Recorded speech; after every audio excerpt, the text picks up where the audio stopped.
So ayan mga kadrama-rama, alam ko pong inaabangan nyo po no, yung next na mangyayari po dito sa Abot Kamay na Pangarap dahil sobrang nakaka-tense na nga po no, at saka nakaka-excite na nga din po talaga yung every episode talaga na pinapakita talaga ni Director dito sa Abot Kamay na Pangarap. At alam naman po talaga natin mga kadrama no, yung last na nakita po natin dito sa Abot Kamay na Pangarap ay talagang nakipag-usap nga po talaga itong si Miss Chantal or si Miss Dua, yung nanay niya talaga ni Moira.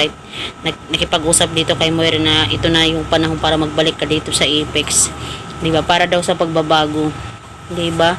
Sana all pagbabago yung dadalhin ni Moira or trahedya, 'di ba? Alam naman po talaga natin kung ano talaga mga pinaplano talaga ni Moira. At alam naman po talaga natin na possible si Annalyn talaga yung unang makakita talaga dito kay Moira no, at sasabihin niya na, "Ma'am Moira, buhay pa rin pala kayo? Kala ko wala ka na. Anong ibig sabihin nito?"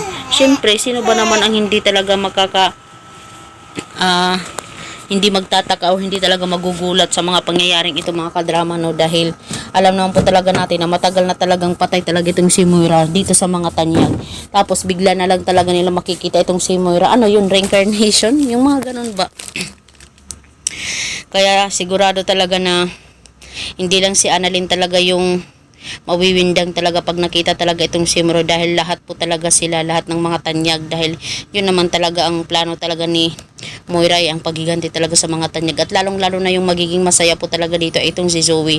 At alam naman po talaga natin na itong si Zoe ngayon talaga ay nasa pighati dahil nga po sa nangyari sa kanyang jowa na si Dax, namatay, tapos itong anak pa niya talagang natanggal pa, diba? Talagang mapapalitan po talaga yun ng happiness pag nakita talaga ni Zoe itong mama niya na si Moira. Pero pag nakakita itong sila Jess at saka sila RJ talaga at saka sila Lynette, siguradong iba talaga yung kanilang mararamdaman. 'Di ba? Alam naman po talaga natin ipapakulong talaga nila itong si Moira dahil malaki nga po talaga itong kasalanan dito kina Annalyn, 'di ba, sa mga tanyag. Siguro magpapakita muna siya.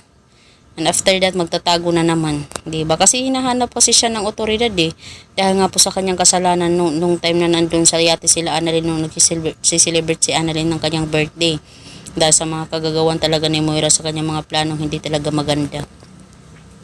Kaya sigurado ako mga kadrama, pag nakita talaga nila itong si Moira, possible tumawag agad sila talaga ng pulis dahil alam naman talaga natin na harmful talaga itong si Moira. Trahedya yung dadalhin niya talaga dito sa mga tanyag, 'di ba? Mababago na naman ngayon yung focus ng mga tao dito na naman kay Moira. Sana nga po talaga ito na yung pagtatapos no, pag dumating na talaga itong si Moira dito sa Abot Kamay na Pangarap, or dumating na itong si Moira dito sa Apex sa mga tanyag.